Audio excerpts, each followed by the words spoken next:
नमस्कार सकलके मेघमालार एक नतून भिडियोते तुम्हादेर स्वागत जानाई। आशा करी सकलेई भालो आछो। गत शनिवार दिन आमार मेजो मासिर बाड़ी गियेछिलाम। मासिरदेर बाड़ीते छिलो काली पूजा। मा आर भाईके निये चले एसेछि मासिर बाड़ी।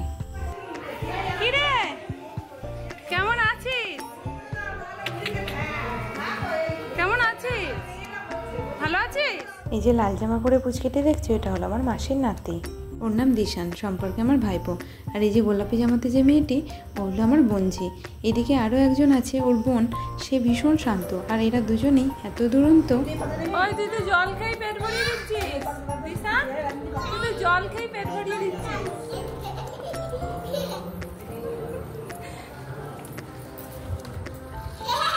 সৃষ্টি কি করছিস? সৃষ্টি মা খাইয়ে দিচ্ছে, মা খাইয়ে দিচ্ছে। মাসখানেক আগে শান্তিনিকেতন যাবার আগে যখন সেজো মাসির বাড়ি গিয়েছিলাম, তোমাদের দেখিয়েছিলাম মাসিদের গাছে কত আম ধরেছে। আর সেই পাকা আম মাসি নিয়ে এসেছিল সাথে করে। ভীষণ মিষ্টি আমটা খেতে, হিমসাগর আম। দুপুরবেলা খাওয়া দাওয়া করে একটু রেস্ট নিয়ে বিকালে ছাদে এসে দেখি একদম আকাশ কালো করে এসেছে, এক্ষুনি হয়তো বৃষ্টি নামবে। আর এইদিকে চলছিল ডেকোরেশনের কাজ। মাসিদের ছাদে কত রকমের ফুলের গাছ। আর এই ফুলটার নাম আমি ঠিক বলতে পারবো না, খানিকটা কাঠগোলাপের মতোই দেখতে। আর এইদিকে বিকেলবেলা মা আর মাসি লেগে পড়েছে পুজোর কাজে। ওইদিকে মা তুলসী পাতাগুলো গুছিয়ে রাখছিল, আর এইদিকে মাসি দুর্বাগুলো তুলে নিচ্ছিল। আমিও একটু সাহায্য করেছিলাম। আর এইদিকে বলতে বলতেই ঠাকুরও চলে এসেছে। আর একটু আগে তো তোমাদের দেখালামই কীরকম মেঘ করেছে, তাই ঠাকুরকেও পলিথিন ঢাকা দিয়ে নিয়ে আসতে হয়েছে। প্রায় সন্ধে হয়ে এসেছে, তাই মাসি বললো আলপনাটা দিয়ে দিতে। তো মাসি প্রথমে খড়িমাটি দিচ্ছিল, কিন্তু খড়িমাটিটা একটু লালচে, তাই আমি বললাম আলো চাল ভিজিয়ে দাও। আলো চাল বাটা দিয়ে আলপনা দিলে ধপধপে সাদা হয়। আর আলো চাল বাটার মধ্যে সামান্য জল দিয়ে তারপর তুলো ডুবিয়ে এইভাবে আলপনা দিতে হয়। তো বন্ধুরা, তোমরাও আর কে এইভাবে আলো চালের মধ্যে তুলো ডুবিয়ে এইভাবে আঙুল দিয়ে আলপনা দিয়েছো, আমাকে অবশ্যই কমেন্টে জানিও। আর ওই যে আমার বোনঝিটা, ওর নাম ঋষিকা, আমার রাজমতিদের মেয়ে। তো আমি এদিকে আলপনা দিচ্ছি দেখে ও আমাকে বললো মাসিমণি আমিও দেবো, তাই ওকেও একটু আলো চাল বাটা দিয়ে দিয়েছিলাম। ও পাশে আলপনা দিয়েছিল। ঠাকুরের জায়গাটা বেশ সুন্দর করে সাজানো হয়েছিল, তাই আমি আমার মনের মতো করে আলপনা দিলাম। কেমন হয়েছে কমেন্টে জানিও তো। এদিকে আলপনা দেওয়া তো হলো, কিন্তু পুজো মানেই বাড়িতে অনেক কাজ। পুজোর ভোগ রান্না করা, ফল কাটা ইত্যাদি। মা, মাসিরা, বৌদি সবাই মিলে হাতে হাতে কাজ করে নিচ্ছিল। আর এইদিকে এই ড্রেসিং টেবিলে যে দুটো টিয়া পাখি দেখছো, আমার মেজে মা সেটা উল দিয়ে বানিয়েছে। কি সুন্দর দেখতে লাগছে না? তো এইদিকে দেখতে দেখতে পুরোহিত মশাই এসে গেছে, আর পুজোর সমস্ত জোগাড় যন্ত্রও করতে লেগে গেছে।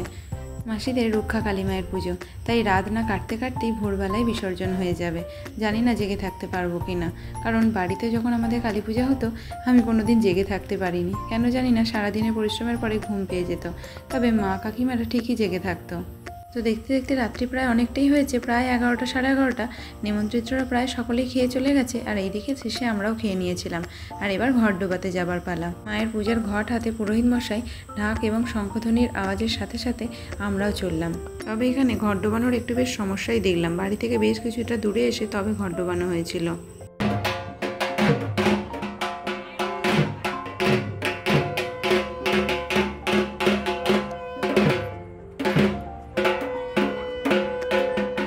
ঘর ডুবিয়ে এসে পুজোর কাছে কিছুক্ষণ বসেছিলাম, তবে বেশ ঘুম পাচ্ছিল, তাই এসে শুয়ে পড়েছিলাম। আর যেমনটা ভেবেছিলাম ঠিক তাই, আর উঠতে পারিনি। পরের দিন ভোরবেলা বিসর্জন হয়ে গিয়েছিল মায়ের। আর সকাল থেকেই ছিল পরের দিন আরও এক তোড়জোড়। সেই দিন ছিল দাদার জন্মদিন।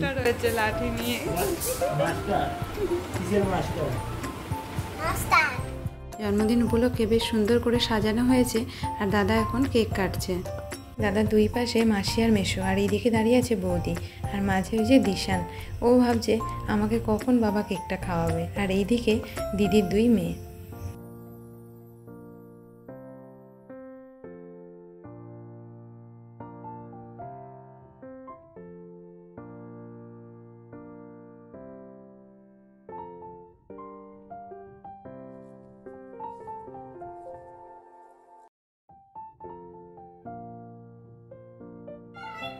ওই গালটায়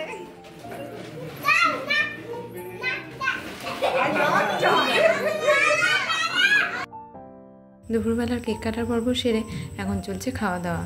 বেশ হই হই আনন্দ করে দুপুরবেলাটা কাটলো। বড় মাসির ছেলে অর্থাৎ দাদা বৌদিরাও এসেছিল, আর এইদিকে অন্যান্য মাসি মেশোরাও ছিল। খাওয়া দাওয়া সেরে সব কিছু গুছিয়ে উঠতেই প্রায় 4টে সাড়ে 4টে বেজে গিয়েছিল। এবার বাড়ি যাওয়ার পালা।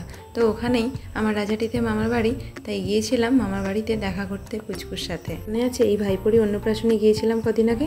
কি সুন্দর দেখছে দেখো ম্যাঙ্গো, আর ওই দিক থেকে মোমো মুখে দিচ্ছে। কি সুন্দর লাগছে না মোমো আর ম্যাঙ্গোকে একসাথে। তো চলো বন্ধুরা, ভিডিওটা তাহলে যেখানেই শেষ করছি। ভালো লাগলে লাইক কমেন্ট শেয়ার করো, আর চ্যানেলটি সাবস্ক্রাইব করে পাশে থেকো। নমস্কার।